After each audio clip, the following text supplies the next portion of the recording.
The moon hung low that night, like a yellow-eyed witness, ready to see what no one else should.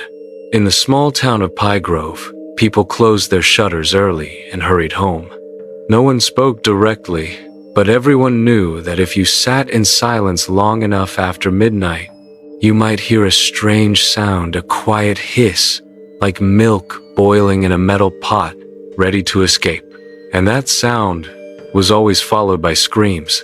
No one told the story of Cappuccino Assassin openly to children. Old women whispered about him in the shops, and teenagers made up silly stories to seem bolder. But everyone had a shadow of fear in their eyes. He was not seen during the day. Only at night, under the full moon, did he emerge from the dark streets. His skeletal face stretched into a hideous grin, his empty eye sockets burning red, and a copper coffee pot on his head instead of a helmet. In his hands were two curved knives, shiny as if they had just been taken from boiling water. The first death happened in a cafe on the corner, when the owner, Mary, decided to stay late and close the cash register. She heard a hissing sound, as if someone was making coffee, even though the machine was turned off. Turning around, she saw a silhouette by the window. The moon outlined its shape, and Mary's heart stopped. The dry fingers, resembling roots, gripped the blades. The skull's face leaned in, as if in mockery, and then the darkness was shattered by a scream. The next morning, she was found in a blood-soaked robe, and there was a dark stain of coffee on the wall, even though no cups had been broken in the establishment. The police decided that this was the work of a psychopath. But psychopaths don't leave the smell of freshly ground coffee beans in rooms where there are no coffee bags. Psychopaths don't leave burn marks on their bodies, as if they've been doused with boiling milk, and they certainly don't move without leaving any traces on the dusty streets, disappearing into thin air. Cappuccino Assassin came again a week later. This time, he came to the house of a school teacher, Mr. Henderson. He was awakened in the middle of the night by the sound of boiling water. The kitchen was dark, but the smell of coffee was so strong that it made his throat tighten. The teacher grabbed a flashlight and slowly stepped outside. The light shone on a figure standing by the window. It was a skull, with an ominous grin and knives ready to strike. The light flickered, and the figure disappeared. But in the morning, he was found with his throat cut, and something black and thick was floating in a mug on the table. No one dared to try it.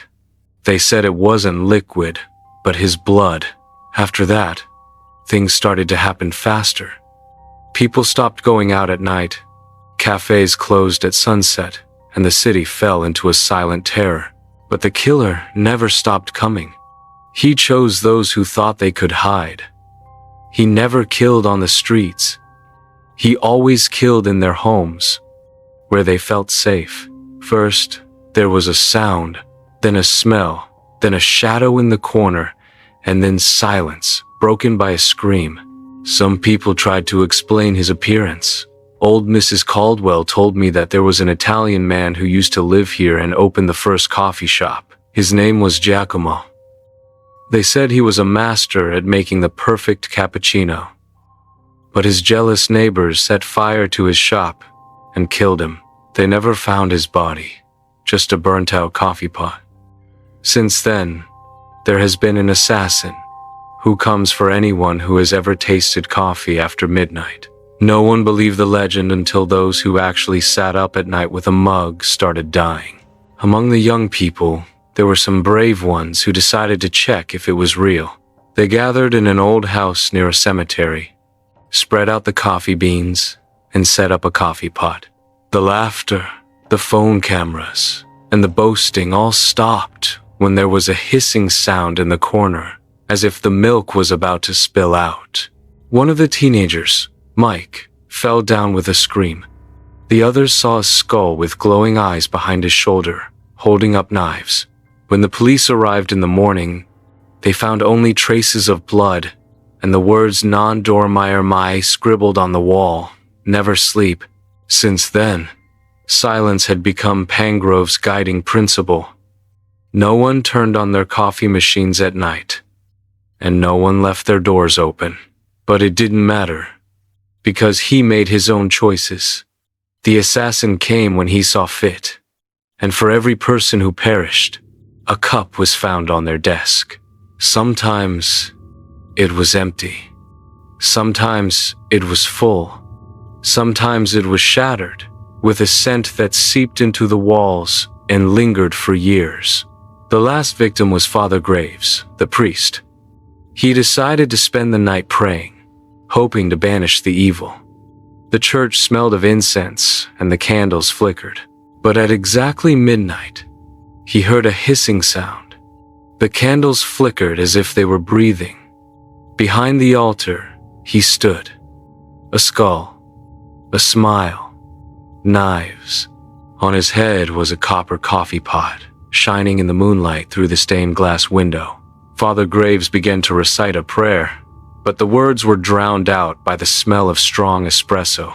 People found him in the morning with a burned cross on his chest and a mug in his hand. The mug was empty, but it smelled as if someone had just drank from it. After that, the city was deserted. Those who could left. Those who stayed lived in fear and silence.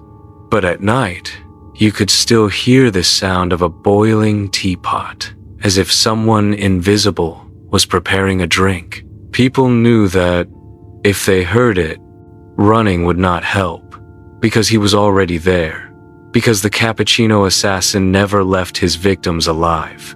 And when the lights come on in the house, and there's a slight metallic scratching in the silence, like the sound of a spoon hitting the bottom of a cup, you know that all you have to do is wait, because he always comes, and when you smell the freshly ground coffee, it will be too late.